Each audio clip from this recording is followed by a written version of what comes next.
Was the best thing that ever happened to me. I'm happy with the way I look now. I'm very excited about my hair. I feel beautiful. I love my hair. Hair Club offers all proven hair loss solutions backed by our commitment to satisfaction guarantee. If you're not 100% satisfied with the solution you choose, Hair Club will apply the purchase price to another proven hair loss solution or transplant more hair at no charge. That was the best thing I've ever done. It looks good on me. Call in the next 5 minutes to get your free brochure at no obligation. It will tell you everything you need to know about your hair loss problem, and it's free if you call now.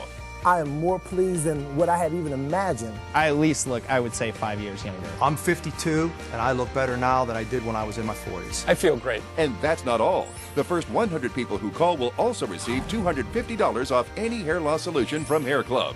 Call now. I'm Chris Cuomo. I'm Kate Baldwin. This is CNN. The politics lead. So here's a question for you. Where did Jeb Bush take his sex ed class? Speaking to a group of religious conservatives this morning, the former Florida governor, Jeb Bush, made a comment about immigrants that left the crowd a little squeamish. Listen. Immigrants create far more businesses than native-born Americans over the last 20 years. Immigrants are more fertile, and they love families, and they have more intact families, and they bring a younger population. All right, so more fertile, huh? Let's bring in our panel to talk about this. Terry Jeffrey, columnist and editor-in-chief of CNS News, CNN contributor and Democratic strategist Maria Cardona, and Manu Raju, senior congressional reporter for Politico.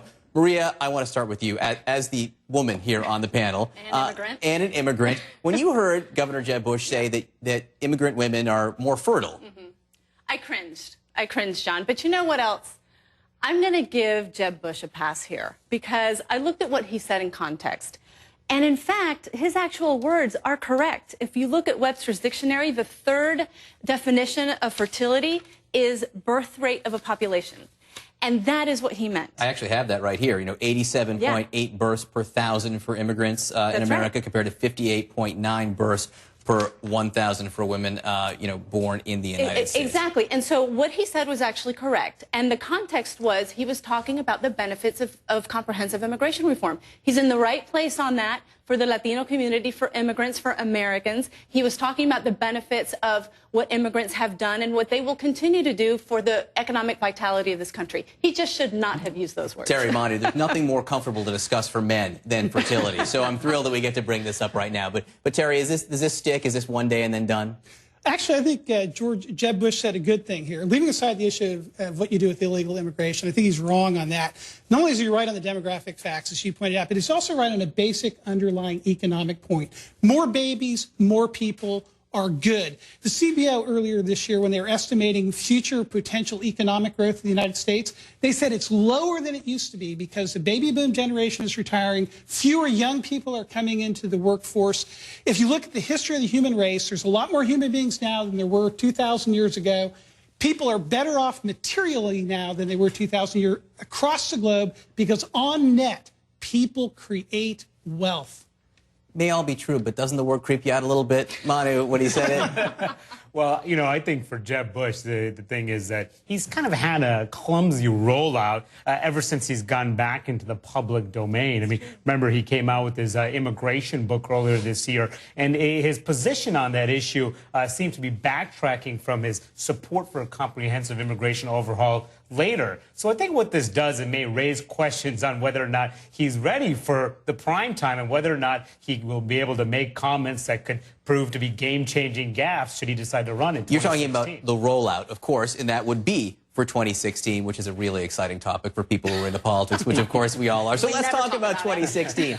Christie, he's out in Chicago at the Clinton Global Initiative. Last time I checked, we checked the research here, Bill Clinton, Hillary Clinton, Democrats, Christie, Republican. What's he doing in the Clinton Global Initiative? Well, look, if you're talking about political positioning, if you look at recent history, leaving aside Mitt Romney, who, of course, is from Massachusetts, the Republican Party tends to nominate for president people from Texas, from Kansas, from California, from Texas, from Michigan in the case of Jerry Ford. It's very difficult for a Northeastern Republican to be nominated by the Republican Party whose base is conservative.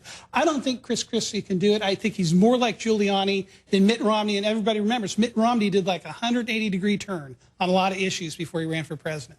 Manu, if you're the other contenders right now, most of whom are at the Faith and Freedom Coalition, and you see Chris Christie in Chicago, what are you thinking? Well, they're probably thinking what happened, remember, right before the run-up to the November elections when Christie was praising President Obama for his handling of Hurricane Sandy. I mean, at that time, it really gave momentum to the president, and it really took, it really hurt the Romney campaign. A lot of Romney veterans, Republicans will not forgive him for that. So that kind of will probably bring back memories for that really critical moment in the campaign. And Christie is going to have to deal with that should he decide to run.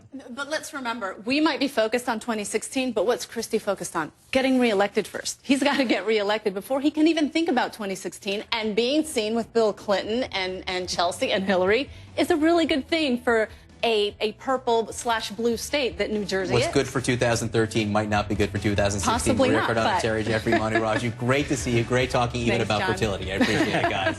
Thanks.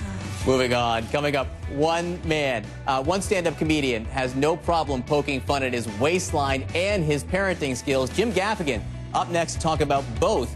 And what's a working dad to do when his job interferes with his parental duties? If he's Phil Mickelson and he has a jet, he finds a way to do both. What event the golfer, what he refused to miss during a major golf tournament, and how is it affecting his performance? Coming up next.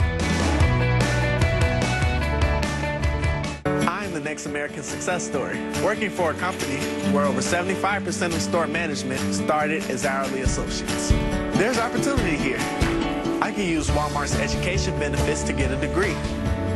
Maybe work in IT. Or be an engineer, helping Walmart conserve energy. Even today, when our store does well, I earn quarterly bonuses. When people look at me, I hope they see someone